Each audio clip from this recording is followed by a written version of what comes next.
I did a video a few weeks ago about 5 things you should buy before you retire. And the feedback was overwhelmingly positive. Most people said very nice things.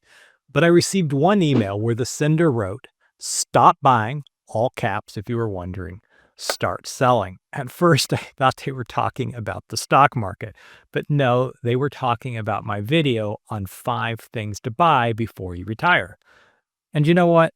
In their own blunt way, they had a point. When you're getting ready to retire, it's not just about what you buy, it's also about what you let go of. So today, I want to talk about 5 things you should consider selling before you retire. But first, my name is Kevin Lum. I'm a certified financial planner, and this channel is dedicated to helping 1 million people retire without worry. Before I jump into today's list, I want to share a story that I think will kind of frame this topic. When I was a kid, my dad was a pastor, and sometimes I would go with him to visit parishioners from our church. And there was this older woman that we used to visit, and honestly, I dreaded going to her house because it was packed, floor to ceiling with stuff. She had everything she'd ever purchased in that home. I especially remembered the stacks of newspapers and magazines piled up, going back years. I always wondered what she was going to do with them. But eventually, she had to move into a care home. And I went with my dad to visit her there. The place was spotless. Her room was sparse. And I was feeling bold on this particular day, much to my father's chagrin. And so I asked her, "Do you ever miss all of your stuff?" And she paused for a second, and then she said, "Some days, but most days I just feel free." That answer stuck with me for decades, because throughout our lives, we accumulate things, we accumulate stuff. And while most of us aren't surrounded by newspaper towers, we often have more than we need. And sometimes the things we can't get rid of or we won't get rid of begin to weigh us down. That's why retirement can be such a gift. It's one of those moments in life when you have a chance to hit the reset button, to step back and to ask, what do I really want to keep? What do I want to take with me into the next stage of life? So yes, there are things worth buying before you retire, but today I want to talk about 5 things you should consider selling or letting go of before you retire. And as a heads up, I think the third thing I talk about could ruffle some feathers or at least cause some interesting conversation. So I'll be interested to hear what you have to say. Let's start with the obvious one, the house that's too big. You may no longer need 4 bedrooms and 3 bathrooms. The kids are grown. The guest room hasn't been used since 2019.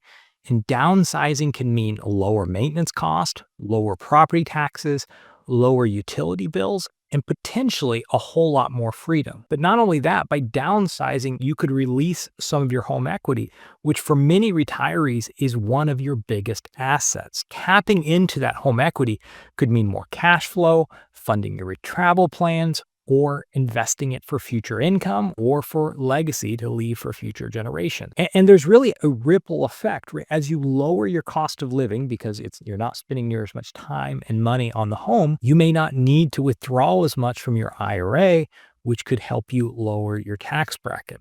Now, this advice isn't for everyone. Some people love their home. Many of you watching love your home and you want to age in that house, right? You want to be carried out feet first. But I've also had plenty of clients and people that I've talked with tell me that what once felt like a dream house begins feeling like a burden, right? Because as you age, it's just more and more things to upkeep and more things to break. I think one of the things that has surprised me most about being a homeowner is how many things can break in any given year. And sometimes I feel, just in my own personal life, I'm not even talking about retirement. Sometimes it feels like keeping up my house is a part-time job. So the first thing you want to consider as you think about what you can let go of is, should you downsize your home as you enter retirement? Next, you might want to consider selling that second or in some cases that third car. If you're not commuting anymore, do you really need more than one vehicle? Because when you sell your car, you reduce your insurance, you reduce your registration fees, and you reduce your maintenance cost, in addition to tying up a depreciating asset that's sitting in your driveway. In retirement, convenience matters, and I know that. And if you are a 2-person household, it's easier to have 2 cars, but so does cash flow. And for what it's worth, my wife and I have lived in Los Angeles on 1 car for the past 5 years, mostly to reduce cost. Primarily, we've done this to reduce cost. And we might eventually reach a breaking point and have to buy a second car, particularly as my daughter begins to age. And so if we can make it on one car in Los Angeles, I think it's doable. It has taken some negotiation, and it's not for everyone. Not everyone needs to go to one car. But as you're thinking about what this next stage in life looks like, and you're trying to make the budget work, downsizing your home and also maybe going to one car is one of the ways that you can begin to reduce your budget. And this becomes even more important as the cost of insurance increases. By having only one vehicle, you help reduce your cash flow and give yourself more money to spend on things that you really value during retirement. So the first thing you want to think about is downsizing your home. The second thing you want to think about is potentially selling your car. Now, the third thing is a bit of a departure from what we just talked about. It is overly complex or investments with high fees. This one's not physical, right? It's not about a physical thing like a house or a car, but it's just as important. So some of the things you might want to think about selling or letting go as you move into retirement is maybe that old variable annuity with layers of fees, or that whole life policy that your cousin sold you that you've been paying on for 25 years, or that mutual fund that's charging over 1% a year, or that private equity fund that's sending you K1s every March. Not only do these instruments often have higher fees, but they also add complexity to your life. I have a client who worked on Wall Street, and he had access to all of the sophisticated investment options. But when he came to me, he had sold everything and he'd put his money in index funds. The fees and the complexity just weren't worth it. And here's the truth. A lot of times, the more complex the product, the better it is for the person selling it, not for the person buying it. In retirement, simplicity and cost efficiency win most of the time. This isn't just about decluttering your garage, but it's also about simplifying and decluttering your financial future.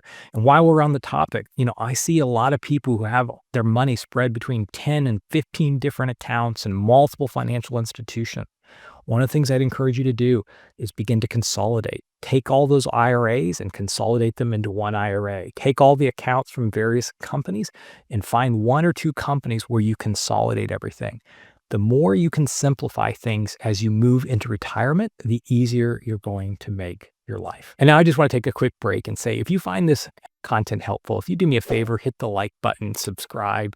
It's good for the algorithm, and it's also good for my ego. Okay, I'm going to move on now, but I really do appreciate everyone who likes and subscribes. It really does help me know that people enjoy this content, and it's great for the algorithms. Number 4, sell or get rid of your unused toys. I'm talking about RVs and boats and ATVs and motorcycles and timeshares that you don't really use anymore, and that jet ski that's been sitting in the garage since 2016. These things lose value over time, and they usually come with some sneaky ongoing cost. And selling them can give your retirement a little financial boost of cash that could help you, build up your retirement fund or maybe pay off some debt. But even more than that, it can feel freeing. And this video isn't about decluttering your house. I did a whole video on this a while back. But if I was going to do a sub point to this, right, get rid of the toys, the things in your garage that you kind of accumulated, they're just taking up space. But also think about, decluttering your house, all those things that are just like that woman I used to go visit that just begin to take up space. They take up mental space. They take up literal space. And if I was going to have a sub point under this, I would also talk about decluttering your home. Now, that's not the point of this video. I have another whole video on decluttering your home and how to do that and how to go about that, particularly when things have sentimental attachment. And because it can often be a pretty emotional thing to do to begin to let go of the items that you accumulated over your life. But I've heard from people over and over again that when they take that step and begin to declutter, they rarely ever regret kind of the free feeling that they get after they begin to declutter their house. Okay. Finally, it might be time to sell that side business or that rental property. These have been great income streams, but in retirement, they can sometimes become time-consuming and stressful and just become an illiquid stress machine. I read that somewhere. Ask yourself, does this still bring me joy, or is it just more paperwork and more stress? Sometimes selling, particularly when the market is strong, can turn complexity into simplicity. One client I had sold their duplex and used the proceeds to simplify their life. No more tenants, no more 2 a.m. plumbing calls, and they traded the bricks and mortar of that place for stress and freedom and peace of mind, and were able to use that money to support the retirement. There's nothing wrong with having a side business. There's nothing wrong with supporting your retirement through real estate. A lot of people do it. But a couple of issues that I often see is often people are over concentrated in one asset class, right? So their whole kind of retirement plan is based upon real estate continuing to do well and units continuing to be full, but also they tend to add complexity. And so you just want to think, is the complexity and the concentrated risk worth it? It might be for you, but it also might be time to let it go. And like I said, this isn't for everyone, but it's worth considering. So those are just 5 quick things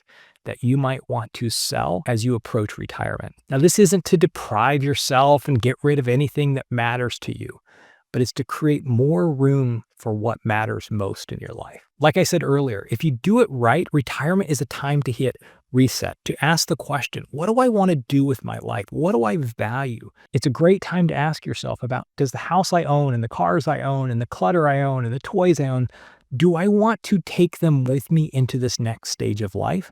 Or do I want to use this as a time to reset and to reevaluate and to redirect what I actually care about? So let me know in the comments. I've got 2 quick questions. What would be the hardest thing for you to sell, and what would be the most freeing thing for you to sell? And if you have begun selling things as you prepare for retirement, or you begin to declutter or downsize, I would love to hear from you. Was it a good thing? Was it a bad thing? Leave it in the comments as well. It's always great to hear from people who watch this channel. I always love to read the comments. I try to read them all at some point once the video begins to take off. I just can't keep up with them all, but I try to read a lot of the comments, particularly early on. I'd love to hear from you, so please leave those comments below. I know a ton of you read those comments and learn from those comments, and so whenever you take time to leave a comment, it's helpful to me, but it's also helpful to other people who watch this video. And finally, I've created a playlist with the 2 videos I mentioned in this episode. 5 things you should buy as you prepare to retire, and then another video I did probably a year ago on what to do if you need to declutter your home and some steps for decluttering your home. So I'll put together a playlist with both of those videos and you can watch it now.